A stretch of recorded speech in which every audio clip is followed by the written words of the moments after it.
Hello, Gypsy Spirit here with you, and I have my dear friend Mary Dellucci. Hi there.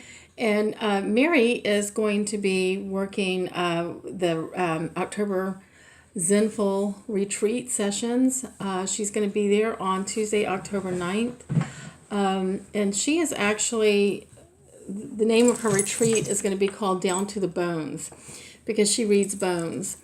And I'll tell you a funny story. Mary has my Amazon account, and the only other people that have my account are my children. I have your Amazon Prime account. Yeah, Prime. Let's not forget that. So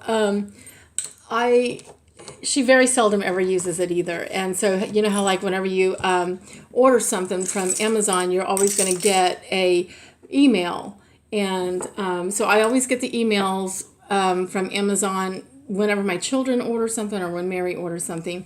So one day I was flipping through my email and I happened to see something from Amazon, and it said, your human finger bone is on its way. And I was like, okay, wait a minute. I thought that I was thinking it was my son that had ordered a human finger bone. And I'm looking at this and I'm like, what in the hell? Why would he order a human bone? And then it dawned on me, it has to be Mary because she's the only weird friend that I have. I'm not the only weird friend that Well, you're the weirdest. Oh, thank you. You are the weirdest. I like that. And she ordered other bones too. And I was like, oh my God. You know, Yeah, I have. Is that what you ordered? No, I ordered the human finger bone. And I got it. And oh my God. I couldn't use it. It had some weird juju. It was just, I picked it up and it was bad. So tell me, how did you get started doing bone? Because, bone readings are, first of all, in order to be able to read bones, you have to ask your ancestors if you can do this. And it's very unusual. So... It's a mink jaw. Can you see that? Or isn't that cool? I told you she was weird, right? But anyway. And this is from a fox. Where'd the camera go? Oh, there we are. This is from a fox. Isn't that neat? And then... She's got to be the weirdest person in North Charleston. I swear. There are weirder. Oh, you have to see this. This is my shaman stick. And I made this. See this? It's a snake. It's a snake. But it's a medicine stick. Because snakes are good for medicine. And then... So tell me, how did you get started doing bones? My husband and I went on a long journey. We were supposed to be gone 4 months. You always go on long journeys. We try.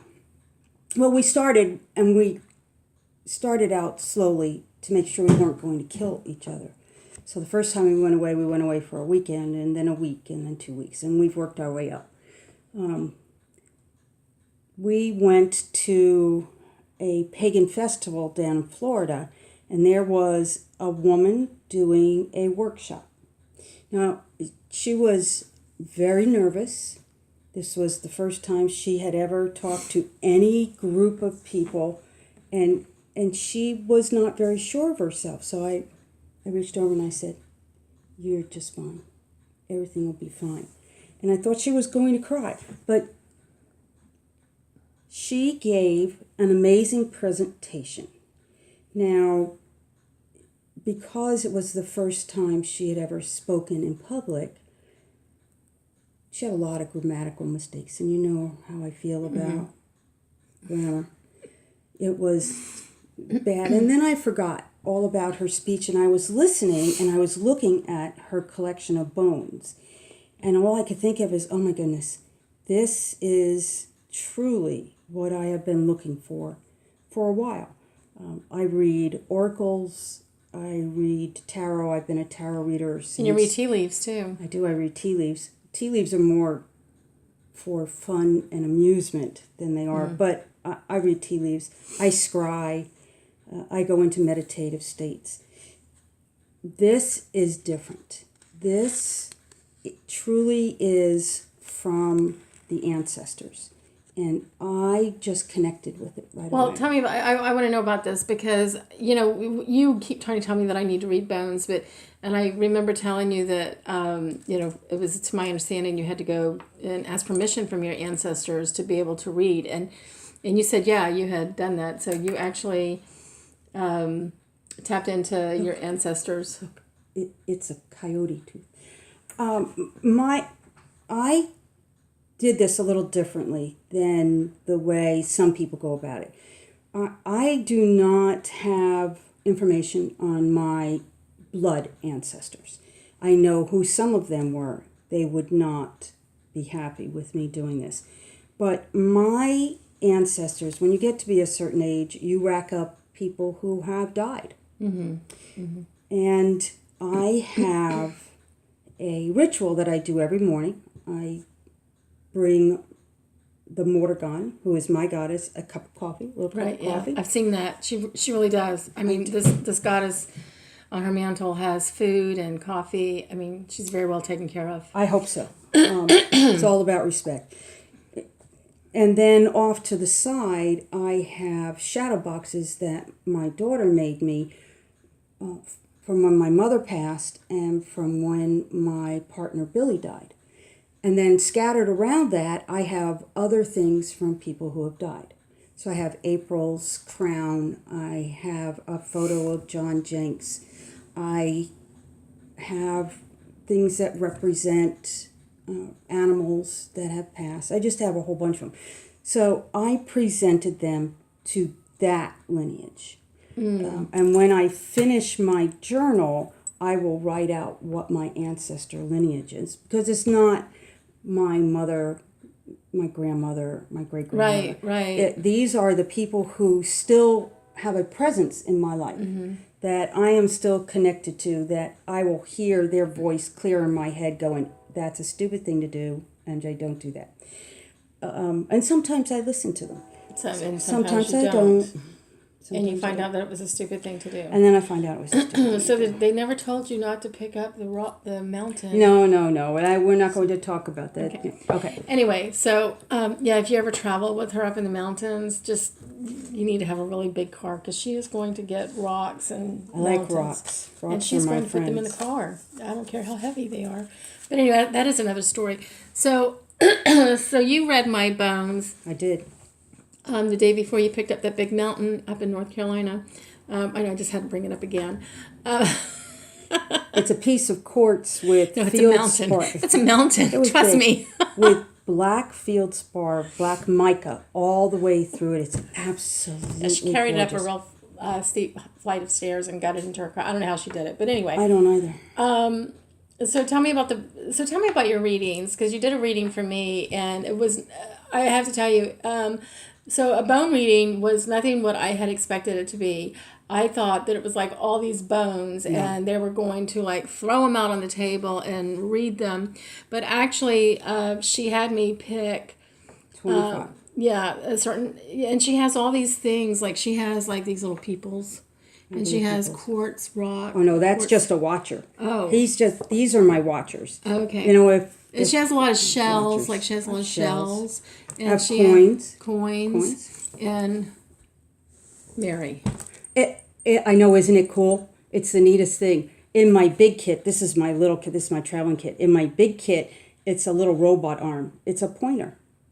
Oh, okay. And then I have masks. That's sterling silver and abalone. It was a pair of earrings that I converted. I have a small, look at the little tiny, isn't that cute? This is a temporary attachment. I have a little rhino. See my little animal? He's the remover of obstacles. I have a beautiful acorn that one of my friends gave me that represents spiritual growth. I have a piece of unidentifiable rock that these are obstacles. There's a lot of stuff. I have a button that I got yesterday from a friend of mine that has the north, south, east, and west on it, so it shows you the direction of your life. And somewhere in here, I just put a clock face so you would know. So she even has like a key. I have a key. I have bells. Bells. Yeah, like again, she has like all these shells here, and I seem to pick up a bunch of shells when I was doing it. I have a raven, which is the messenger from the mortar gun. Now, what the hell is this? That is this a penis thing? Hold on, let me put on my glasses. Where are my glasses, Lisa? I don't know where my glasses are. Oh yeah, that's a healed possum rib, but there is. Okay. Lisa, that fly is back. Where is my? Oh, it's in the other kit. I have a mink baculum, which is really cool. That's an eye. It is. It is an eye. Okay. This is a very small lingam. This is for balance in your life. Look at this. It's the skull and crossbones. Isn't that neat? That shows fear, your fears. There's a small black, hopefully, there's a small black goddess. It's a feminine divine. So, okay, so let's talk about the process of this. So somebody comes in and they want to have a bone reading with you. What do you do? Explain to me or to the audience what you're going to do, because I'm sure, unlike tarot readings, I mean, this is just so different from tarot. It is. It's fascinating. I remember when you were doing mine, we were like in the kitchen of that place that we were at, and there were like all these people were gathered around watching what was going on. It's a little miniature knife. Isn't that cool? It depends on what you need from the reading. So I have people that come to me that need information about business. And if it's about business, I'm going to put more coins in. I have a whole bag of coins, different types of coins. If it is a relationship, if somebody is worried about a relationship, I put the little peoples in. If they need information about work, I put the thimble in because thimble is about work. Most people need to know if something is going to happen in the near future. So here's a turtle, because turtles move slowly. This is actually a sea turtle, so that's pretty cool. There are people who feel lost, so they need spiritual guidance. I have a dragon for upper world journeys. There is a frog. Where's my frog? He's a little yellow froggy. Right here. Is this him? That's him. Look, isn't this neat? Look, it's a frog. So Mary, you're also you're like a crone. I am a crone. A high priestess? Are you a high priestess? I was at one time. How do you lose that? It's not that you lose it. My group does not recognize degrees. So we are a group of crones and cronettes. We don't do initiate, priestess. Gotcha. High priestess. So you are a crone of the spiritual group that you're in. I am. So what exactly is a crone? Other than an old lady? Well, pretty much it's an old lady. A crone is accepted by their group. It means that you're in your last stage of life, and that's very hard for some people to accept. You cross a line when you become a crone. You leave behind. Most of us are of an age where all of our kids, if we had kids, are grown and they're out of the house. You have grandchildren. You may be retired. For women, it's normally after you go through menopause, but not always. I went through menopause very, very early. It was a rough time in my life. And I was croned when I was 40, which is not considered an appropriate age. But my group asked me if I would step forward as their crone. So, you also do Reiki. I do. And do you do spell casting? I do, and spell casting is something the people have to understand a spell is a prayer. I do not intentionally do harm. When you do this, the understanding is that you can only change, you're only in control of one person in your life, and that's you. Mm-hmm. You can influence others, but you can't control them. And if you do control them, it's going to come back to bite you. Mm-hmm. The spell work that's done is done on me. So I think of it this way. I always have young people who come and they want a reading about love. They have to have love. So there's a little heart. This is one of my little rocks. Can you see the little rocks? It's in the shape of a heart. I picked that up off the beach in Florida. They want to know if the person they're with is going to be true, or if this is the love of their life, or if they're cheating on them, because it's important. We know that it's important. And when we do that, we gear the reading towards that. And this is a lot different. The information you get is different than the information you get in a tarot reading. In the tarot reading, you have cards. It's a very specific layout. With bones, I will tell you something, and it may not be something that you even understand. It may not be something that is going to happen for another month, another year. But when it does, something is going to click in your head, and you're going to say, oh my goodness, that's what that meant. That actually happened with me, because this is one of the things that she had that came out in my reading. It's a $2 ring. Isn't that cool? That is cool.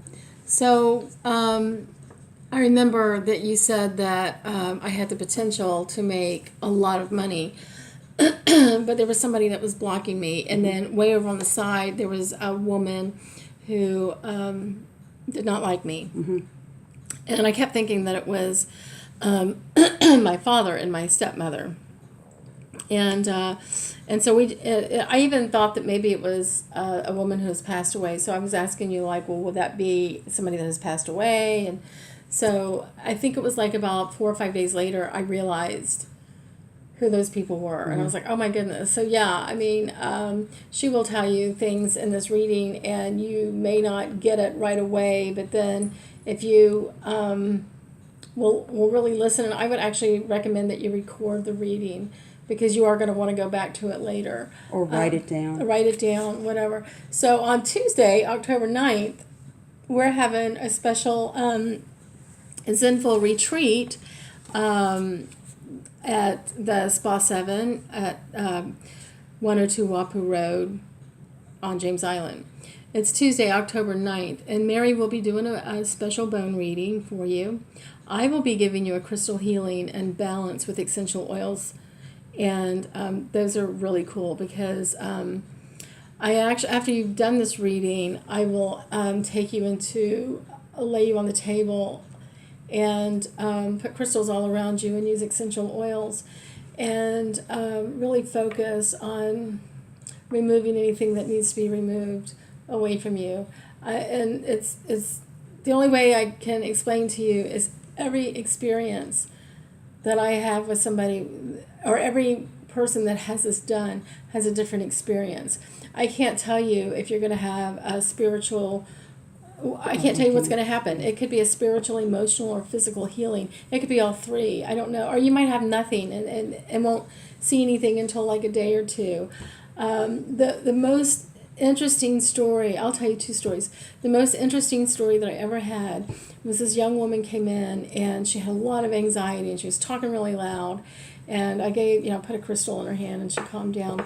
But I kept seeing, like before when I got all the crystals on her, and I bring in the Ascended Masters and ask for help, and I kept seeing, like, you know how like tar gets real sticky? Mm-hmm.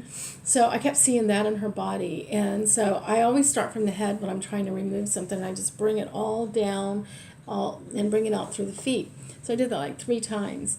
And when I'm finished doing that, I will go over your heart area and fill in that void with love and warmth. So, I did her, and I kept seeing that there was a lot of fear, and I kept seeing that fear as like a gooey, sticky, tar-like thing. And when the session was over, she said, "Lisa, I almost had to have you remove all of these crystals off of me because I thought I was going to throw up." She said, "I almost threw up." And she said that she kept feeling like this dark liquid moving through her body. Tar. And so that was like the icky tar. And then she said, just before she went to tell me to stop, she felt this real warm, fuzzy feeling all around her heart. And the nausea was gone and everything. So when she got up, she said, "Oh, my neck is not hurting anymore, or my back's not hurting." I just thought maybe she had a headache. And she explained to me that her stepfather, used to pick her up by the neck. Lovely. And ever since then, she had back pain. It was like chronic, and she didn't feel any more back pain. The only other, I've had several interesting instances, but the only other one is a dear friend of mine who was really trapped in like a cultic, like Pentecostal type church or something. I don't really know what it was, but she had a lot of issues going on with that. And it was really funny because I started at her head, and I'm moving the energy of fear, whatever, out, trying to get it out of her. And right when I get to her thigh area, I see this demon. I see this, I don't know how to describe it. I mean, it scared me. Entity. It was something. It was very demonic. And at this time I'm thinking, okay, I'm going to remove this out from her feet, but now it's going to be in the room. So what am I going to do? And I am like looking all over the place for sage and trying to find something. And so I couldn't find any sage. I had some salt sitting close to me, so I just took the salt and I just threw it on her. So she'd been assaulted. Yeah, she'd been assaulted. But it was really, and I was in tears because I didn't want this thing to get out and attach itself to me or anybody else that was in the room. So, and by the way, these are done privately. It was her husband that was in the room with us. So you will be having that, and I use essential oils to help you through the healing. And so you'll be getting a bone reading with Mary, and you'll be getting a crystal healing and balance with essential oils with me. And that is going to take place Tuesday, October 9th. And best thing to do is to go on my website at www.gypsyspiriccharleston.com if you want to be a part of this, and because I think we only have room for like maybe 6 people. And it'll be fun, and Mary's very, very gifted in so many areas. And if you like weird people, you're going to love Mary. So thank you for joining us, and we will hope to see you on Tuesday, October 9th with Mary and getting down to the bones. Thank you. Bye-bye.